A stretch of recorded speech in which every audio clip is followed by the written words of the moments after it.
The question is that this bill be now read a second time. I call the member for Wright.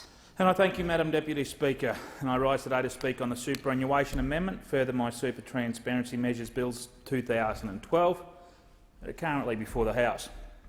Madam Speaker, as a member on this side of the House, we are aware the Coalition has always been consistent in supporting changes to superannuation in an effort to make the system more efficient, transparent and competitive, with the ultimate objectives of being to improve the value for super fund members.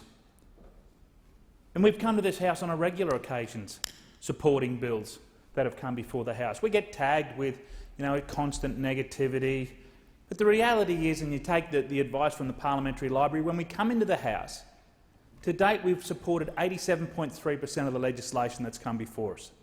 87.3% we have supported.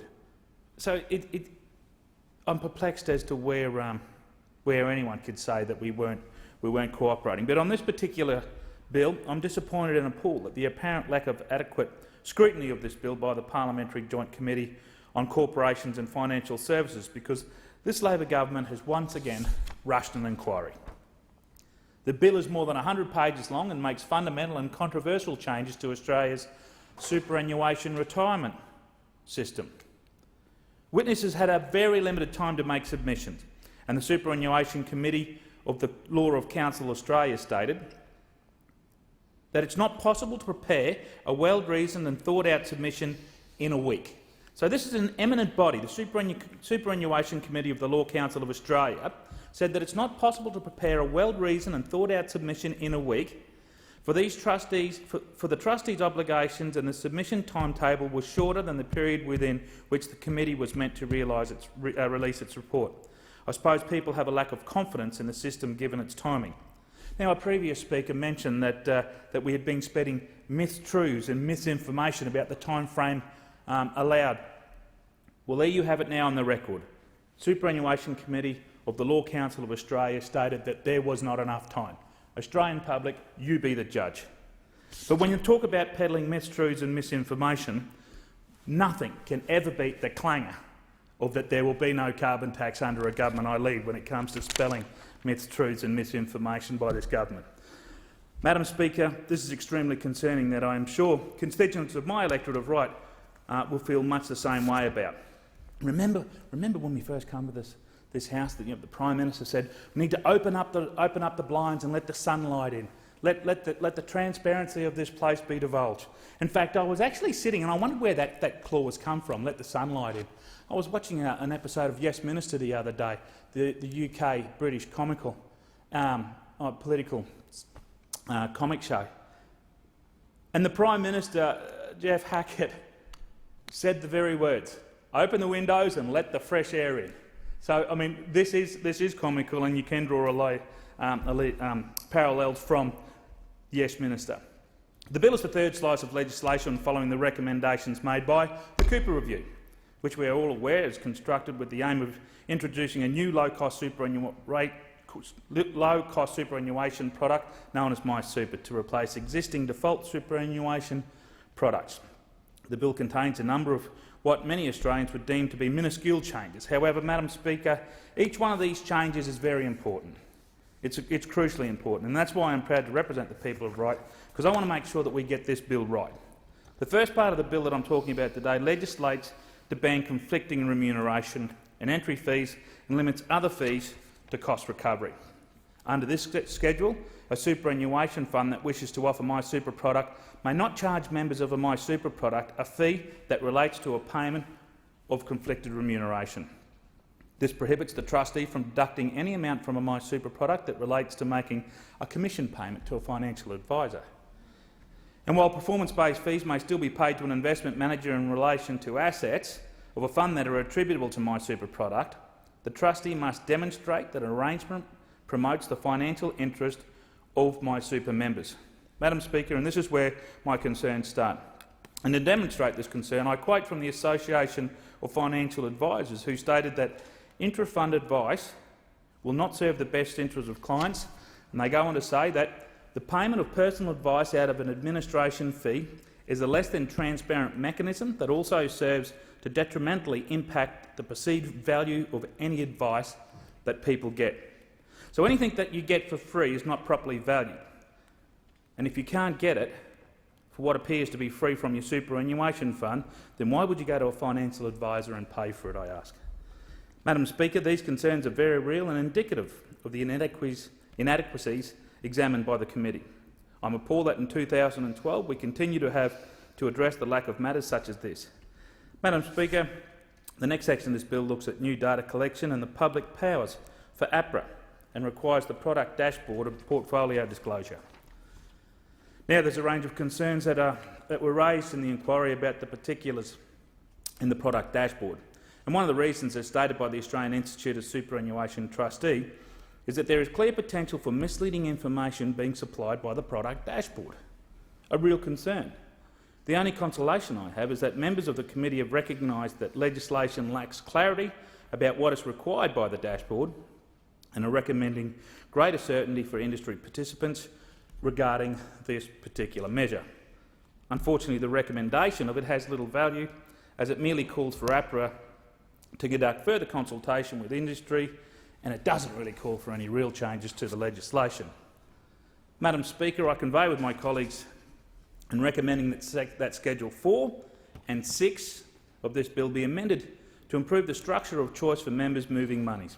In view of the evidence that across many different sectors of the superannuation industry, there is strong dissatisfaction about the practical workability and the product dashboard provisions that are set out in Schedule 4 and 6.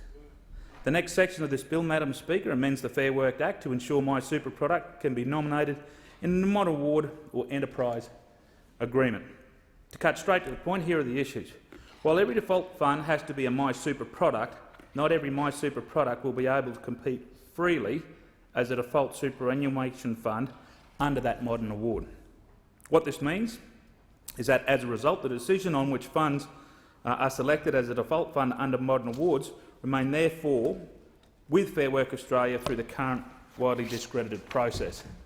Madam Speaker, even the government had to recognise before the last election that the current process, which is heavily inappropriate, favours union-dominated industry superannuation funds. It is not open, it is not transparent, and it is not competitive. That is an appalling admission, Madam Deputy Speaker, that the government of this country admits that their process operates in this manner. But I question, as any normal member of the superannuation fund should, however, if this system doesn't perform to standard, then it is the member who will suffer because of their money. The money which they're counting on to support them in their retirement will go towards administration. Madam Speaker, with this in mind, I implore the Parliament to use this opportunity to ensure the introduction of genuine competition in the default superannuation fund market by moving relevant amendments to this bill. It is imperative that employees should be given the opportunity and the option to select any My Super product as a default fund for employees who have not chosen a fund.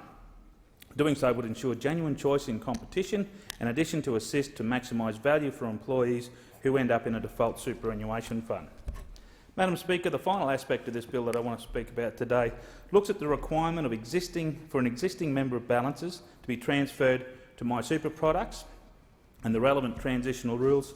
This is a fairly extensive schedule, so I'll keep my comments brief. Firstly, the bill casts a very wide net as to which existing member balances held in existing superannuation funds will be required to be transferred to a My Super product. This means that in a case, members who have exercised a choice to have that choice will have that. Put another way, under the drafting, the government has not distinguished between default and personal non-default funds. The second point I want to make in regard to this schedule is in regards to the opt-out mechanism. Funds have until the 1st of July 2017 to transfer all accrued default amounts to a My Super product unless the member opts out in writing. But that date, the trustee of the funds must contact all members having accrued default amounts and notify them of the product proposed transfers of those amounts into a My Super product.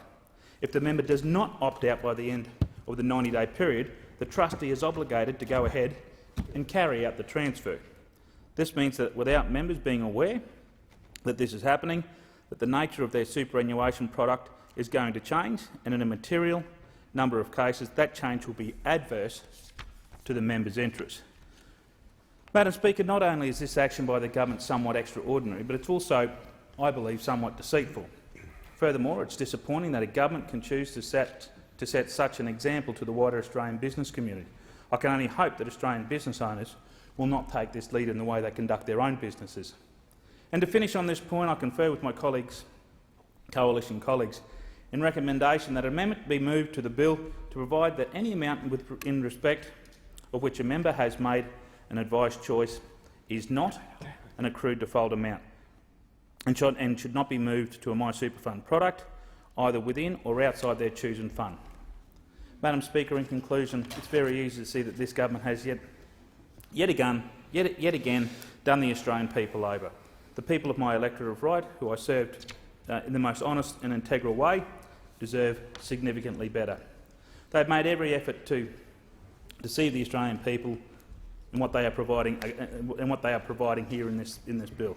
So I conclude with the recommendations of my coalition colleagues. I strongly encourage that those on the other side of the House think carefully about the Australian people who will be affected by this legislation and what it actually means to them. I don't want the mums and dads and the hard-working business owners of my community to be left behind, everyday Australians who work hard to ensure that they have a plan for the future. This is what will happen if we don't make every effort to work together for effective policy. I encourage the government to withdraw this bill pending further consultation across superannuation industry and address the serious flaws identified by the inquiry. This in turn will allow the preparation and a full and compliant regulatory impact statement for the entire bill. And if those on the other side of the House choose to proceed with this bill in its current form, then I can recommend that at least they adopt the amendments put forward to ensure that the member who has previously exercised choice of the fund, while also opting for the default investment option of that chosen fund, cannot be automatically transferred into a MySuper product by having previous contributions defined as an accrued default amount, and that any product which qualifies a MySuper product be able to complete freely in the default superannuation fund market. So we recommend that Schedule 4 and 6 be amended or removed for additional scrutiny before this bill should be considered.